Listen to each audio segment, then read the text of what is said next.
Episode शुरू होता है ट्रैक्सवॉर्म में एंड हम लोग देखते हैं रेन के सामने से कोई आ रहा है। ओह, मुझे नहीं लगा था मुझे यहाँ पर कोई मिलेगा। तुम क्या अकेले हो? ये जगह किसी आम आदमी के लिए बहुत ज़्यादा खतरनाक है एंड अकेला और भी ज़्यादा। तुम ऐसे बता रहे हो जैसे तुम कोई आम आदमी नहीं हो। उसके पास एक मैजिक टूल होता है जिससे पॉइजन का कोई फर्क नहीं पड़ता है एंड होली वाटर जिससे वो ट्रैक्स को दूर रख पाए एंड उसके पास यहाँ का मैप भी है, इसलिए वो यहाँ पर आसानी से आ पाया। वो यहाँ पर भी फूल लेने के लिए आया है। रेन बताता है यहाँ पर कोई परेशानी नहीं है एंड और कोई सवाल नहीं करता है।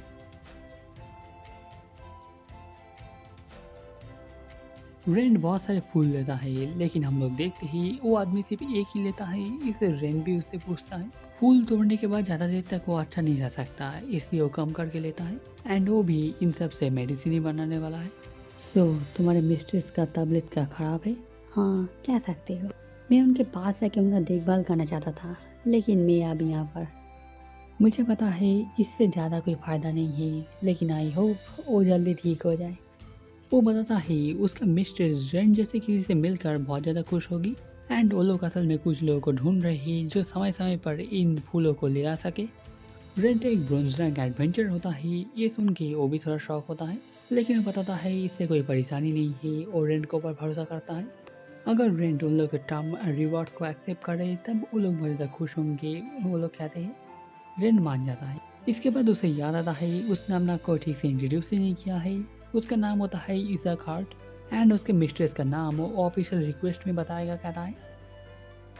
शाम का वक्त होता है एंड वो कैरेज ड्राइवर बहुत ज़्यादा शॉक होता है क्योंकि आज से पहले उसने कभी भी नहीं देखा है जो कोई बिना खर्च के वहाँ से वापस आया है। असल में जो बात है, मैं ये मास्क को इस्तेमाल करता हूँ मेरा आइडेंटिटी छुपाने के लिए। मेरा असली आइडेंटिटी, मैं एक मिसी लेवल एडवेंचरर हूँ। हाँ, फिर से ज़रूरत हो बुलाना, मैं तुमसे थोड़ा कम लूँगा। रेंड गिल्ड में वापस आता है एंड सैली से मिलता है। वो डिसमेंटल करवाना चाहता है, ये सुनकर सैली भी समझ नहीं पाती। इसके बाद वो समझ जाती है एंड बहुत ज़्यादा शौक होती है जो रेंड ने एक ट्रास्ट को हरा दिया है। रेंड चुप रहने को कहता है क्योंकि वो ज़्यादा अटेंशन नहीं चाहता है। इसके बाद वो लोग डिसमेंटल एरिया की तरफ जा रहे होते हैं। किसी मॉन्स्टर से मैजिक क्रिस्टल के अलावा भी बहुत कुछ मिल सकता है। रेंड जब अपने विलेज में था उसने हंटर को देखकर डिसमेंटल करना सीखा, लेकिन इतना बड़ा कुछ वो भी नहीं समझ सकता ठीक से, इसलिए वो एक्सपर्ट के हाथ में ही छोड़ना चाहता है।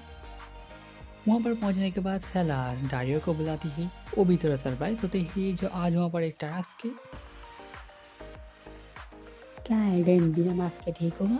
वो पॉइजन हैंडल कर सकता है। वो लोग डिविनिटी क्रिस्टल के साथ एक रूम तैयार करते ही एंड उसके बाद रेंट अपना बैग ओपन कर देता है। ये टास्क बड़ा ही एंड इसका कंडीशन भी अच्छा खासा है एंड वो इसको और भी ज़्यादा रेयर कहते हैं क्योंकि इसके सेल में कोई स्क्रैच नहीं है। नॉर्मली ज़्यादातर लोग इसको दूर से हमला करके कमज़ोर करते हैं पहले एंड इसी दौरान सेल में बहुत ज़्यादा डैमेज हो जाता है। समझ गया, तुमने इसको एक स्ट्राइक में हरा दिया है ना? ये सुन के सैला भी शौक होती है। रेन बताता है जो उसके पास और कोई मौका नहीं था हमला करने का। वो रेन के बाद मान लेते हैं एंड उसके बाद काम पे जा रहे होते हैं। ऑलमोस्ट रात हो चुकी है, इसलिए रेन कल सुबह ऑर्फनेज में जाने वाला है। मुझे माफ़ करना इतना देर लगाने के लिए। नहीं, इसमें कोई बात नहीं है। इसके अलावा रेंट, तुम सच में पहले से भी ज़्यादा ताकतवर हो गए हो, तुम्हें लगता है। तुमने एक टास्क को अकेले ही हरा दिया। तुम शायद अपर ब्रोंज रैंक और सिल्वर रैंक के काबिल हो। रेड सोच रहा है वो क्या सच में इतना ताकतवर बन गया है। आज जिसा को उसने देखा था उस वो कोई एडवेंचरर नहीं है, लेकिन वो शायद सिल्वर और गोल्ड रैंक के आसपास है एंड रेंट अपने आप को लकी समझता है इस मॉन्स्टर बॉडी की वजह से। ये सब हुआ सब कुछ एक एक्सीडेंट की वजह से। ऑफ कोर्स मैं फिर से इंसान बनना चाहता हूँ, लेकिन ये पावर खोने के बाद मैं क्या फिर से पहले जैसा हो जाऊँगा? 10 साल, कोई टैलेंट नहीं, बढ़ने का कोई पोटेंशियल नहीं। हर दिन मुझे मेहनत करनी पड़ती थी आगे बढ़ने के लिए। उस तरह से क्या मैं मिथिर लेवल पहुँच पाऊँगा? सुबह का वक्त होता है एंड वो ऑर्फनेज के वहाँ होता है। एंड फिर से टूट जाता है। उसके पास स्लाइम ग्लू होता है एंड वो उससे फिर से चिपका देता है। परफेक्ट। क्या परफेक्ट है? तुम्हारा रिक्वेस्ट। एंड ये सुन के वो बहुत ज़्यादा शॉक होती है क्योंकि ये बहुत ज़्यादा जल्दी हो गया।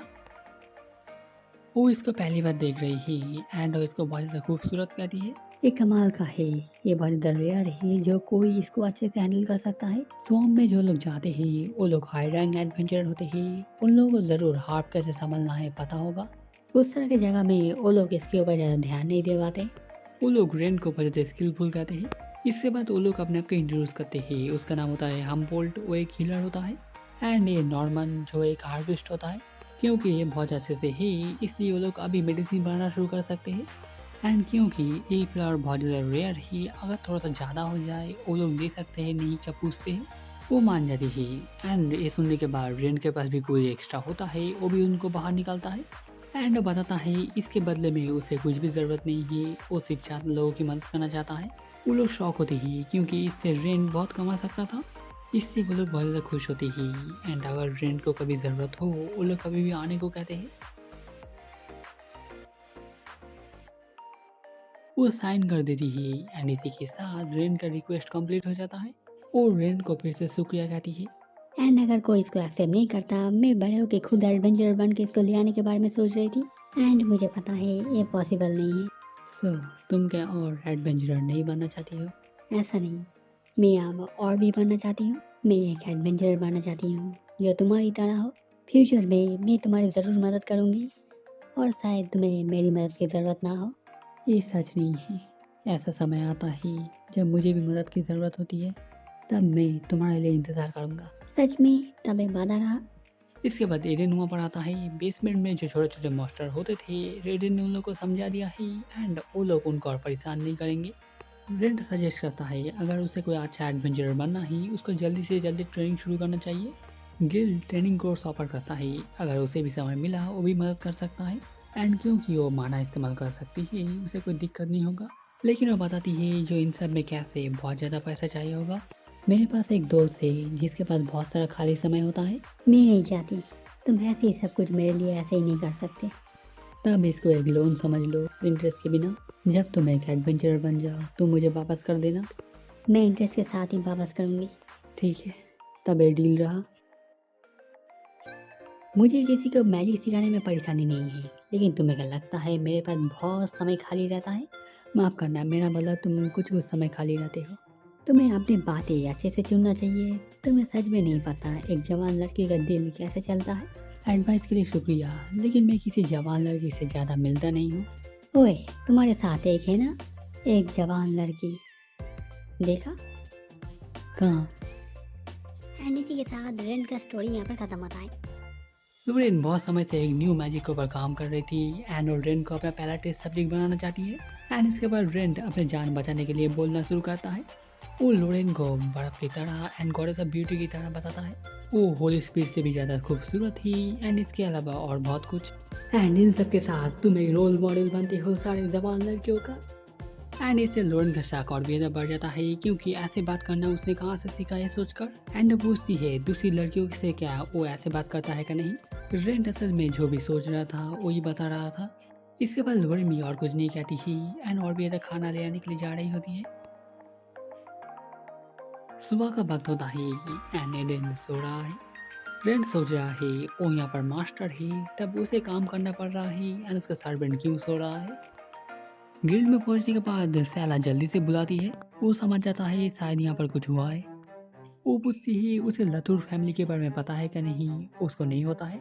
असल में उसके लिए वहाँ से एक पर्सनल रिक्वेस्ट आया है। रेंड लेटर देखकर समझ जाता है जो इजाक ने भेजा है। लेकिन रेंड एक बात समझ नहीं पाता, जो वर्ल्ड में जो भी नोबल से उसे सबके बारे में पता है। सैला को भी ज़्यादा नहीं पता, वो लोग कोई नोबल नहीं है, लेकिन उन लोगों का नाम बहुत समय से चले आ रहा है। किसी स्टाफ को इतना ही पता होता है एंड हर एक गिल्ड मास्टर को बताया जाता है जो लतूर फैमिली को रिस्पेक्ट देने के लिए। अगर कोई इस शहर में रहना चाहता है वो लतूर फैमिली की बात मना नहीं कर सकता है। रेंड मना नहीं करने वाला है, लेकिन तब भी सैला चिंतित होती है। अगर उन लोगों को पता चला वो एक मॉन्स्टर है वो वहाँ से निकल नहीं पाएगा। लेकिन वो जाने के लिए मान जाता है क्योंकि उसने जब इस से मिला था उसने बिल्कुल भी उसके ऊपर शक नहीं किया था। अगर इसमें कोई दिक्कत होता वो उसको पूछता ही नहीं। एंड इन सब के बाद फाइनली सैला मानती ही एंड अगर ज़रूरत हो वो बताने को कहती है।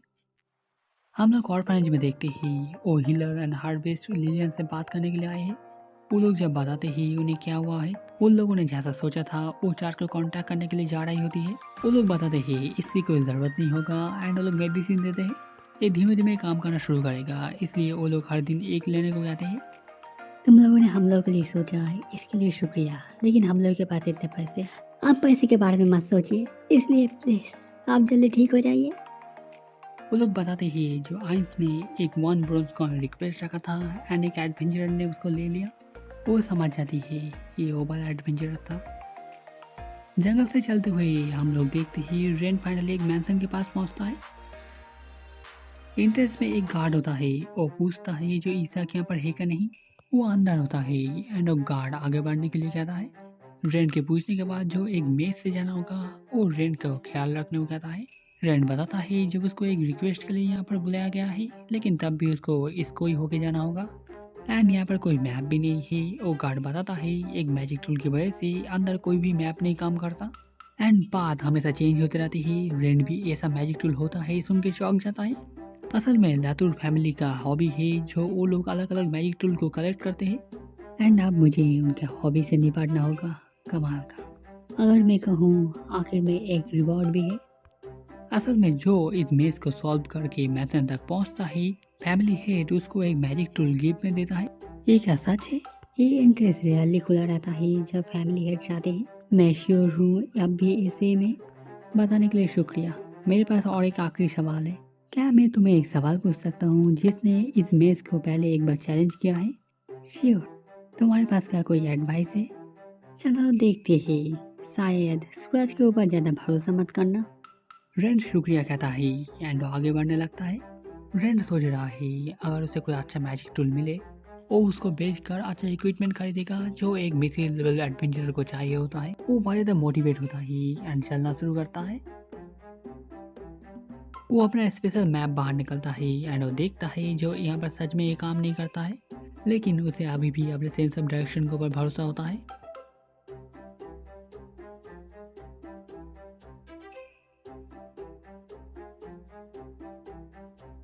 बहुत समय हो जाता है एंड वो असल में एक ही जगह पर घूम रहा था एंड रेन समझ जाता है वो खो चुका है।